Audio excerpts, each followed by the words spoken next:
Welcome to the deep dive. Today, we're going to be looking at German politics, specifically the upcoming election on February 23rd, 2025. You said this really interesting paper from Competitio Consulting, and they're using some pretty advanced technology to break down this political landscape. Yeah, they're using large language models, LLMs we call them, and this technique called embeddings to analyze all the different German party platforms and figure out, which coalitions might actually happen. It's like, think of each party platform as like a recipe. Oh, okay. Embeddings are basically like figuring out the core ingredients of each recipe so you can tell which ones are going to taste similar, or in this case, which ones have similar political views. That's a good analogy. So Competitio, they use this method to look at how parties have shifted since the last election back in 2021, and then explore, all these different coalitions that could come out of this snap election. And what's fascinating is that their 2021 analysis actually predicted that the Ampel coalition, the one with the SPD, the Greens, and the FPP, was going to be really shaky. Yeah, the model back then, it picked up on some major differences between the parties' platforms, especially between the SPD and the FDP. It seemed like the SPD had to give up a lot in that coalition agreement, probably because they didn't have many other options. So, it kind of foreshadowed all the tension that eventually led to the Ampel falling apart. So now Competition is doing the same thing for the 2025 election. They're comparing the platforms from 2021 and 2025 to see, how things have moved. Have any parties, drifted towards the center, or are they just digging in even deeper? Well, what they found is that most parties have actually inched a little bit closer to the center since 2021, except for the SPD. The most dramatic shift, though, is with the AfD, the far-right party. Their platform has moved way further away from the center. So Interesting. that really raises the question, is this going to make them more attractive to a certain group of voters, or could it alienate more moderate conservatives? We'll have to see. Right, and of course in German politics we have the Brandauer, this firewall that's supposed to keep the AfD isolated. None of the mainstream parties want to work with them because of their extreme views.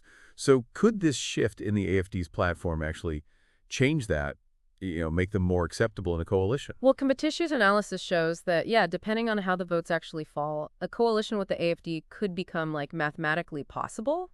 But it's still very unlikely politically. You got to remember the historical and social context of this Brandmauer. It basically represents a deep rejection of extremist ideologies by German society as a whole and a real commitment to those democratic values. So Compitia looked at 4 different polling scenarios from Forza, NSA, and YouGov to see what kinds of coalitions might come out of this. The first one, let's say, is based on the ISA poll from February 3rd, 2025.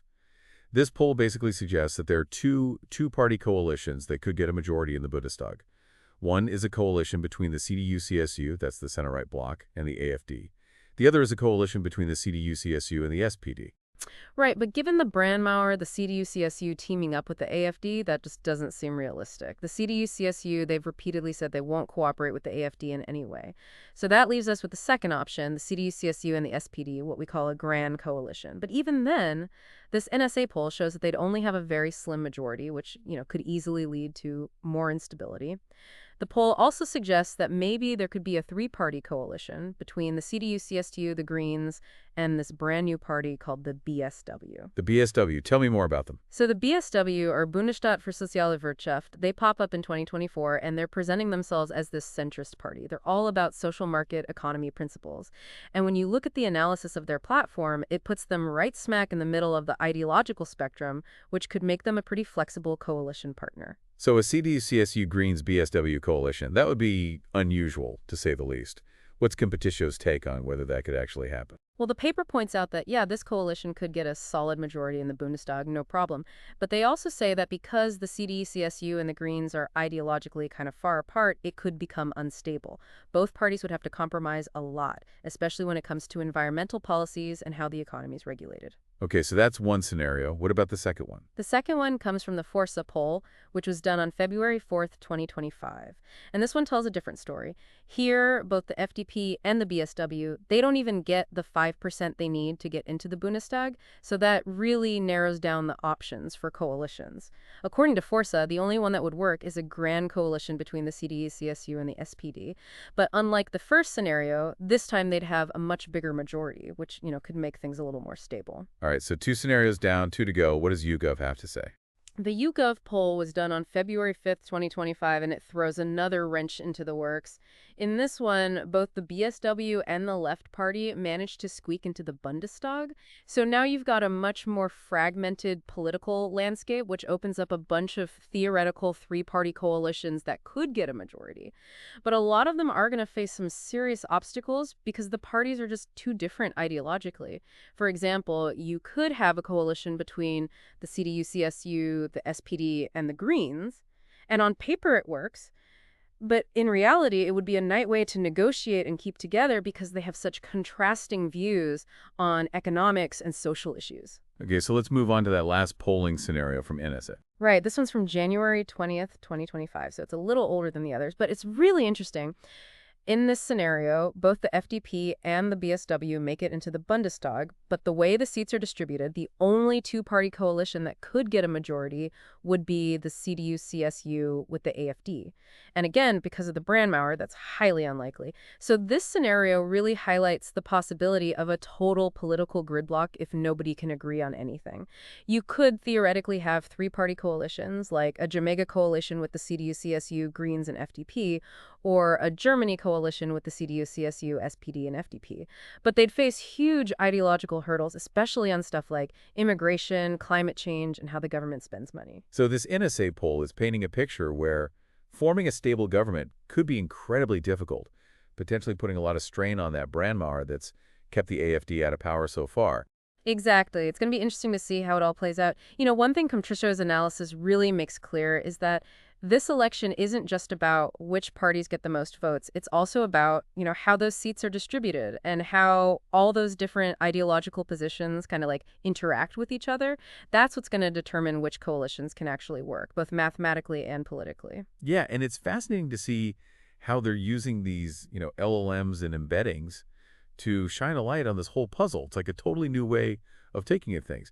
But beyond the, the techie stuff, what do all these potential coalitions really mean for German politics in the bigger picture? And what does it mean for the average German citizen? Well, one big concern is that there's a real chance of instability and gridlock. If the government is weak or constantly fighting, it's going to have a hard time dealing with all the major issues Germany's facing right now, like the economic fallout from that energy crisis, the integration of refugees, and, the whole push towards a sustainable green economy. And then there's the whole issue of the Brandmauer potentially weakening. Could this election, even if it's not intentional, open the door for the AfD to actually get a foothold in the government? That's a question that's on a lot of people's minds in Germany. The rise of the AfD has caused a lot of anxiety, and if they were to become part of the government in any way, it would be a huge shift in German politics, a shift that could have a lot of consequences, both for German society and how Germany is seen internationally. And competitions analysis, they don't shy away from these sensitive topics. They really dive into the data to look at those scenarios where a coalition with the AfD might be mathematically possible, even if it's still a big no-no politically. It's important to have that objective approach, to really understand what's going on here. Right, and it's important to note that the paper isn't saying that any particular outcome is good or bad. It's just laying out all the potential risks and challenges that come with each scenario. It's a really useful tool for understanding how complex this election is and what's at stake for Germany's future. So as we get closer to February 23rd, German voters have a pretty big decision to make. It's not just about which party they like the most, but also about what those potential coalitions could look like and what that would mean for the country. This election is a pretty pivotal moment for German democracy. It's a test of how strong its institutions are and whether it can handle a time of political fragmentation and uncertainty, both within Germany and on the world stage. Competitions analysis gives us a framework to understand what's happening, but ultimately it's up to the German people. Their votes are going to shape the future of their country and influence policies that will affect their lives for years to come. And, the fact that they're using LLMs and embeddings in this analysis is significant in itself. It shows how data science is becoming more and more important in analyzing politics and how these tools can give us totally new insights into these constantly new insights into these complex social and political things. It just highlights the need for new ways of understanding this constantly changing political landscape. It's a good reminder that politics is never static, and the ways we try to understand it have to evolve too. These data-driven approaches, they can really complement those more traditional methods of political analysis and give us a more nuanced and objective perspective. Yeah, by using data science and political analysis, we can move beyond just like subjective interpretations. We can really get into those underlying patterns and relationships that shape how politics works, and that can lead to a much more informed and sophisticated understanding of everything that's going on. So as we wrap up this part of our deep dive into the German federal election, it's clear that the outcome is still very much up in the air.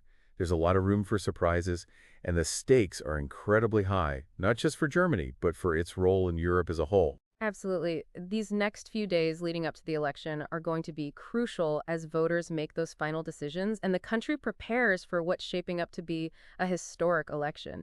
This is an election that could totally reshape the political landscape.